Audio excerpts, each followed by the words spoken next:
तो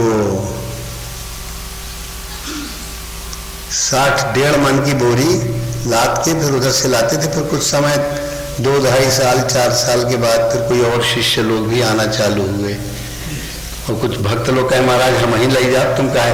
तो परमहंस महाराज डांटे, कहे रे ओकर ड्यूटी होके कर्म तय कटी है, ओकर कर्म वो काटी, देखो हो थे काटे वाला, चल।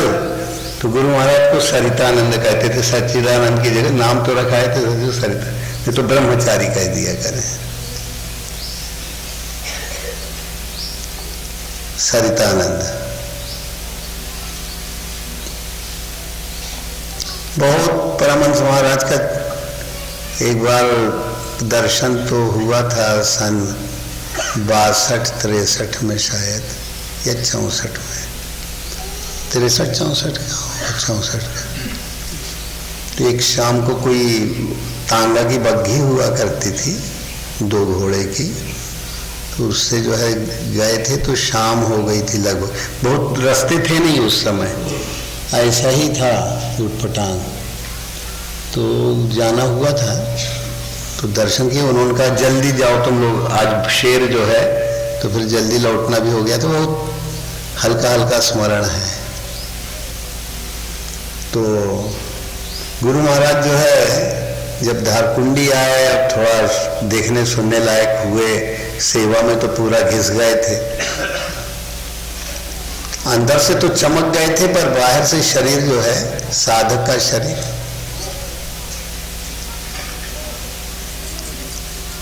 एक बार कोई महात्मा आ गए, अनसुईया आश्रम प्रसिद्ध ही था, तो कहीं देख रहे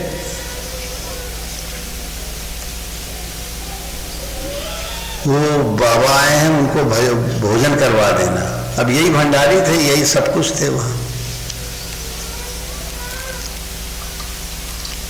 कहें हाँ, फिर भूल गए, थोड़ा विस्मरण हो गया। भजन में लगे रहते थे, निरंतर भजन में लगे रहना, नाम जप में, ध्यान में लगे रहना।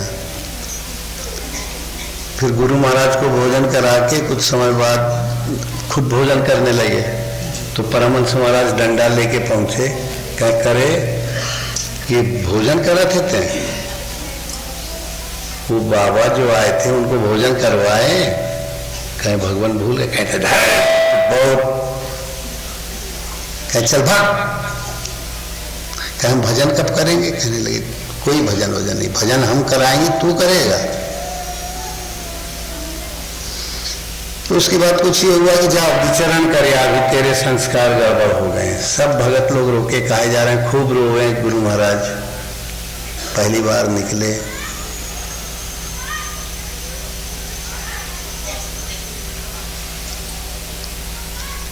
अब लंबा प्रकरण है। तो एक बार तो आदेश हुआ था चित्रकूट की 84 को उसकी परिक्रमा लगा।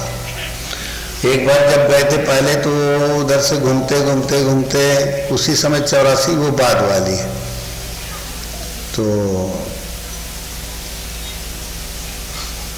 84 को उसकी चित्रकूट की, उसमें कालिंजर है, राजापुर है, बहुत लंबा क्षेत्र आता है, बिरसिंहपुर का मधगंजन वो है, तो ये लंबा क्षेत्र है। सरभंग, सुतीक्ष्ण, कालिंजर का किला, ये सब आते हैं उसमें, काफी लंबा है। तो उसमें सरकार जो है चले गए कुंभ मेले में, कुंभ मेला चल रहा था। तो गुरु महाराज कहें भाई यार अभी तक तो ठीक था, आज जो है कोनो रानी उनको जो है कुछ भोजन भंडारा करा रही, कुछ इनको घुमाने ले गई पूरी गाड़ी से उस समय। कहें महाराज थोड़ा प्रयागराज को पवित्र करिए। कहें ये जो है रानी सानी कहाँ से आ गई। परमहंस महाराज कहें देख अब भटकत है, ये रानी कहाँ से आ गई सुसु वहाँ। और ये वहाँ पर जाके जो है पहले बहुत दिन भजन करते रहे, फिर वो देखे कि ये महात्मा जो है हमेशा अपना एकांत वृत्ति का रहता है। उनसे प्रश्न किया, गुरु महाराज ने उत्तर दिया। तो रानी रोज आने लगी। एक दिन कहने लगी प्रभु प्रयागराज का अगर आप उचित समझें तो जो है गाड़ी से भ्रमण कर लें। परमहंस महाराज कहें अब तो कहें देख एक धागा फेंके, कहें अब हम बांध के बुलाते हैं, ये इधर से उधर ना हो रहे, चुपचाप बैठो नहीं तो भाग जाओ। तो सरकार को ये हुआ कि अब जल्दी से जल्दी भागो यहाँ से, गुरु महाराज बुला रहे हैं। और रात के 2 बजे निकल दिए। जो ट्रेन मिली उससे मानिकपुर उतरे, मानिकपुर से रातों रात चल दिए। कहीं देख अब ब्रह्मचारी आवत है। कहे महाराज कहाँ से तुम जाने हो? अरे कहे हमें बतावत है, भगवान की आवत है। तो जब आए तो अब नाराज होना, पहले तो बड़े चेला को बुलाए और आ गए तो फिर ब्रह्म परमहंस विद्या दिखाए। कहीं क्यों आए रे? ये जो भी अपना उस समय का। तो भगत लोग बड़ा विनय किए, कहे महाराज कृपा कीन जाए। अरे कहें तुम लोग सारे दुष्ट हो। फिर किसी तरह गुरु महाराज तो होते ही है दयालु, तो वो सरकार हमारे नदी की तरफ जाके भजन में लग गए। कहे देख तो रे कहाँ गया ब्रह्मचारी, पहले खूब बतावत रहा, कहे हमें पता ही नहीं है, अरे कहाँ है? कहे महाराज बुलाओ। कहे महाराज बहुत रोवत है, दुखी है। अरे कहे बुला ला, ससुर बहुत डांट फटकार की, बुला ला। शासक करी पुण्य करे कुसाऊ, नाच बढ़न कर, यही स्वभाव है। पहले डांट फटकार दिए, कहीं करे, कहीं कुछ दिन तो ठीक रहा, फिर कोनो रानी के साथ घूमे लग रहा है, दोनों के साथ कहे हाँ महाराज भगवान ऐसा था। अरे कहीं तो भजन करे का है कि ससुर घूमे का है रे, ये तो घुमाई कई जन्मों से किया है, चल लग भजन में। फिर एक बार कई ऐसी घटनाएं हैं, तो मैंने भोजन भी बनाना पड़ता था और उसमें जो है सेवा भी पूरी, साफ सफाई, कौन आया कौन गया,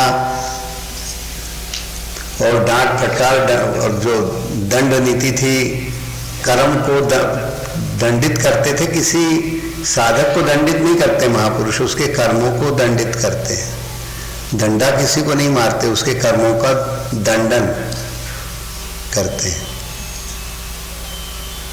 शरीर भाव गया, धीरे धीरे एक महात्मा जो है ब्रज तरफ के आए, पुप्पल थे, तो सरकार उनके बारे में बताया भी करते थे। तो परमहंस महाराज खुद कहे देख इसके पास जाइए, गीता पढ़ाई तो है। तो उन्होंने गीता को अपने ढंग से, उनका अलग ढंग था, कहे देख तो 6ठा साल पूरा होते होते 7वें साल में निवृत्ति मिल जाएगी, गुरु कृपा तेरे ऊपर बरसने वाली।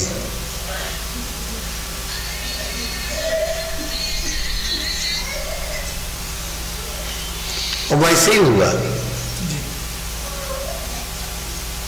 पूर्व के बहुत योग से थोड़ा सा हट गए थे कभी पूर्व जन्मों में, इस जन्म में आते ही वो पूरी गति जहां की तहां पकड़ ली है।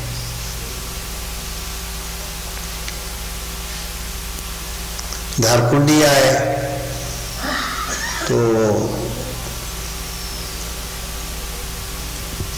अब शरीर थोड़ा सज गया था, पहले एकदम दुबला शरीर, कोई फोटो होगी तो तुम लोगों को मिल जाएगी, ये कह रहा बिल्कुल यहाँ हड्डी वड्डी दिखे। तो लोग कहने लगे ये रीवा के महाराजा है। एक कोई रीवा के राजा जो है वो इनके भाई मार्तंड सिंह के, वो कहीं गायब हो गए थे, लौटे ही नहीं। तो उनके बारे में रीवा राज में बड़ी किंवदंती बनी रही। कहें यार जब हम 1.5 मन की बोरी ले जाते रहे तब को ना कहा कि जो है रीवा राजा आए तो इनका बोरिया उठाए, हम इन लोगों से और किसी से नहीं कहते। तो ये लोगों के बीच में वो बनी रही कि रीवा के राजा हैं, और सरकार ने उसका कहा कि अरे हम लोग तो बाबा बैरागी हैं रे, पर वो चलता रहा। तो करते करते करते करते करते करते फिर कई और शिष्य आ गए।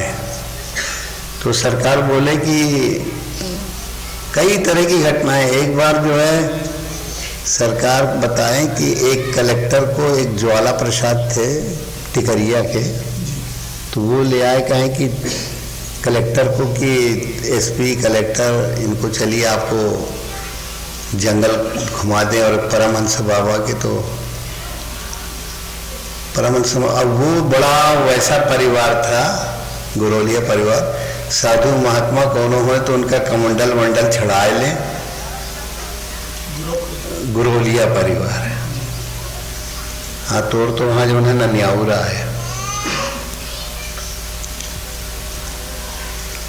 तो गुरु महाराज बहुत नाराज, परमहंस महाराज नाराज हुए और त्रिशूल लेके और नाचे एकदम, कहे अरे तेरी सारे नालायक दुष्ट की, और ऐसा है वैसा है। वही हाथी में चढ़ा के ले आया था कल।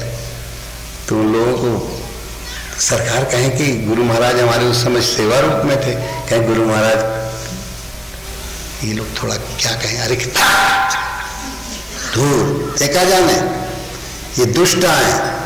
तो वो ज्वाला प्रसाद का पिता थे शायद, तो कहेंगे अरे भगवान बूंद आघात जानत रहे कि कुछ अगर शराप दे दी, अगर कुछ निकल गया तो सही होके रहेगा। ऐसा कई प्रकरण देख चुके थे। कहें बूंद आघात सहेगिरी कैसे, और खल के वचन संत सह जैसे। अरे महाराज हम लोग खल हैं,